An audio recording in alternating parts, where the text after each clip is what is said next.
السلام علیکم ورحمۃ اللہ وبرکاتہ۔ فضائل ذکر۔ حدیث شریف میں روایت ہے، حضور صلی اللہ علیہ وسلم کا ارشاد ہے کہ اگر ایک شخص کے پاس بہت ہی روپے ہوں اور وہ ان کو تقسیم کر رہا ہو اور دوسرا شخص اللہ کے ذکر میں مشغول ہو تو ذکر کرنے والا افضل ہے۔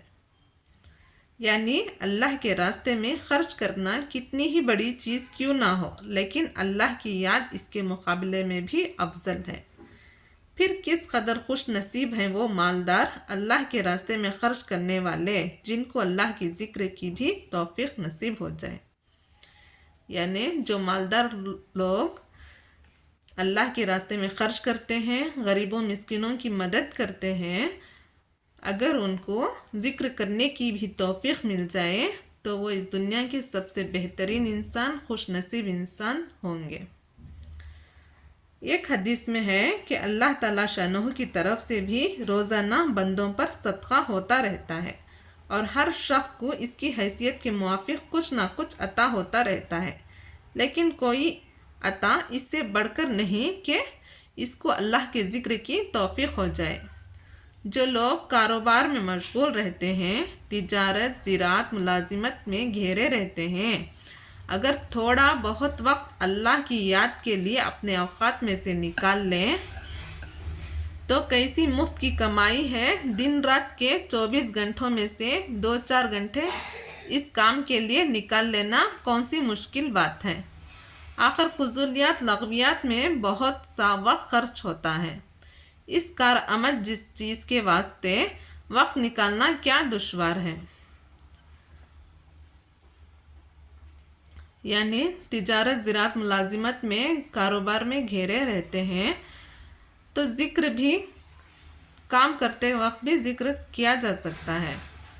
چلتے پھرتے اٹھتے بیٹھتے کام کرتے وقت بھی ذکر کیا کریں، کچھ نہ کچھ پڑھا کریں، جیسے لا الہ الا اللہ، لا الہ الا اللہ محمد رسول اللہ، یا سبحان اللہ بحمدہ، یا سبحان اللہ الحمدللہ ولا الہ الا اللہ واللہ اکبر۔ جو بھی ذکر آپ کو آتا ہے وہ ذکر کرتے رہیں تاکہ آپ کو بہترین صلہ ملے۔ ایک حدیث میں حضور صلی اللہ علیہ وسلم کا ارشاد ہے کہ اللہ کے بہترین بندے وہ ہیں جو اللہ کے ذکر کے واسطے چاند، سورج، ستارے اور سائے کی تحقیق رکھتے ہیں، یعنی اوقات کی تحقیق کا اہتمام کرتے ہیں۔ اگرچہ اس زمانے میں گھڑی گھنٹوں کی کثرت نے اسے بے نیاز کر دیا، پھر بھی فی الجملہ واقفیت ان چیزوں کی مناسب ہے کہ گھڑی کے خراب اور غلط ہو جانے کی صورت میں اوقات ضائع نہ ہو جائے۔ ایک حدیث میں آیا ہے کہ زمین کے جس حصے پر اللہ کا ذکر کیا جائے وہ حصہ نیچے 7 زمینوں تک دوسرے حصوں پر فخر کرتا ہے۔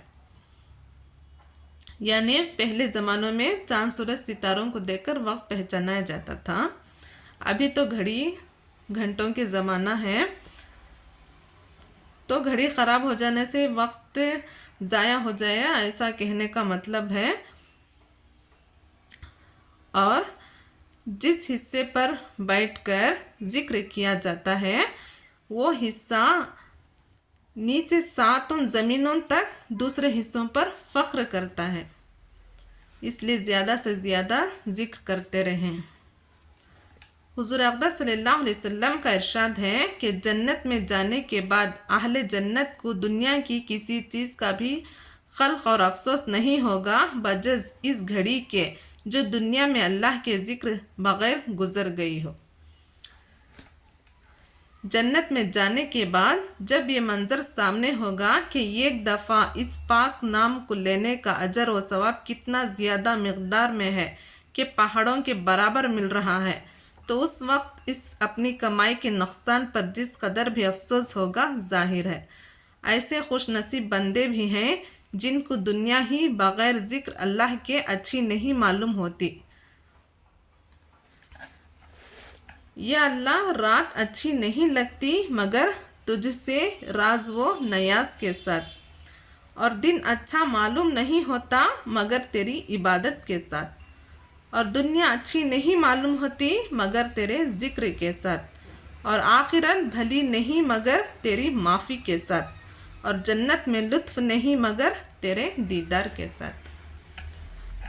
اللہ تعالی ہم سب کو ذکر کرنے کی توفیق عطا فرمائے، آمین۔ جزاک اللہ۔